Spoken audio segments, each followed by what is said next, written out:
Okay, this is from that packet on mathematical induction. And specifically, we're going to look at part A here. So on part A here, we have to show or prove that for all positive integers, this has a factor of x plus a. So um, one, we have to do the base case. And the base case would be for when n is 1.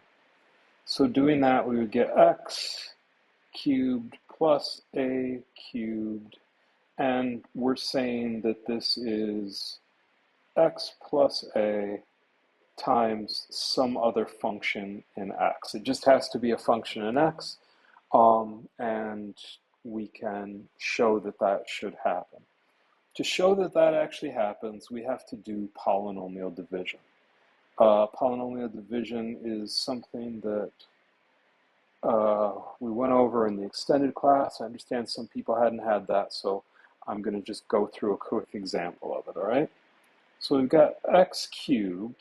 We have to write in our other values because this is a polynomial.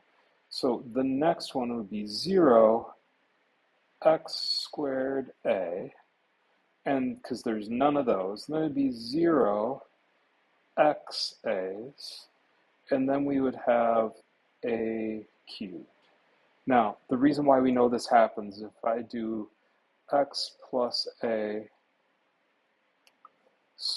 cubed, it always works out to be x cubed plus 3x squared a plus 3x a plus x plus a cubed. That's just how we distribute that out if we were going to do it. So that's what we have to do. So now we're going to ask ourselves a series of questions. What do I have to multiply this x by so that it matches that x there?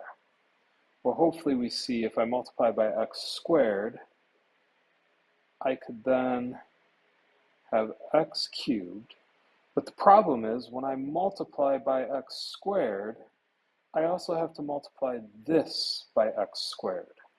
So this would turn to negative x squared a there. Now I just do this subtraction. So this goes away. This, on the other hand, turns into x squared a. Now we're going to ask ourselves a very similar question. What do I have to do to this x to make it look like x squared a? Well, I've got to multiply it by xa. And if I multiply by xa, that was fun.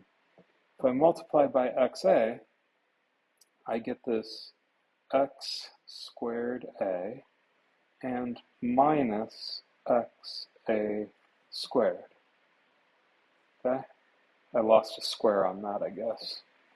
So now I'm going to do this math again. This zeroes out. 0xa minus xa turns into negative xa squared. Now I'm going to ask that same question again. What do I have to multiply my x by to make it equal negative xa? Well, hopefully you see that's just going to be negative a squared. So I multiply by that, and I'd have negative xa squared. Again, I'm going to be subtracting this. And negative a squared times negative a is positive a cubed. I do my subtraction. This zeroes out. And then this zeroes out too. When that happens, we know that if we were to multiply x minus a times x squared plus xa minus a squared, we would come back to this value right here. So that proves that this is a factor. That was painful. But we have our base case proved. Now we have to assume true for n equals k, So we are going to assume that x times 2k plus 1 plus a times 2k plus 1 is a factor, x minus a times some function. Okay? So as we continue on to the next thing, this is what we are looking to find. We need to have that show up somewhere. If that shows up, we're in business. Okay? So just give myself a little bit of space. All right, I'm back. I'm working. Had a distraction. We're on it. So now we just need to prove that this works.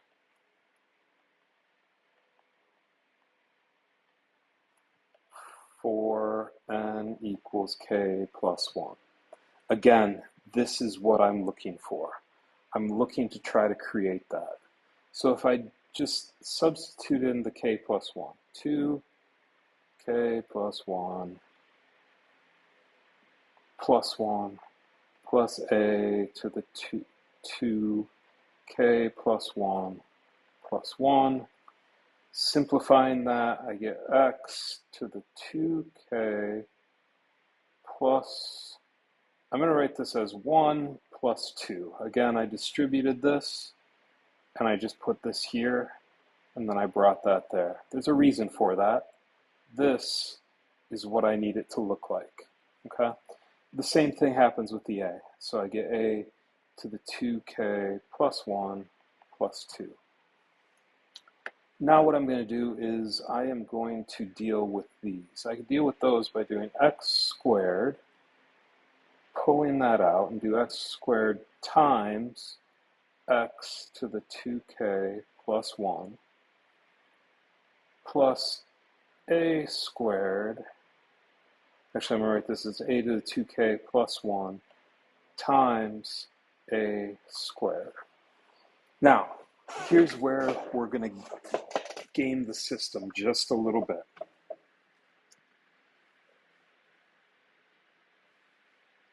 This and this are the same.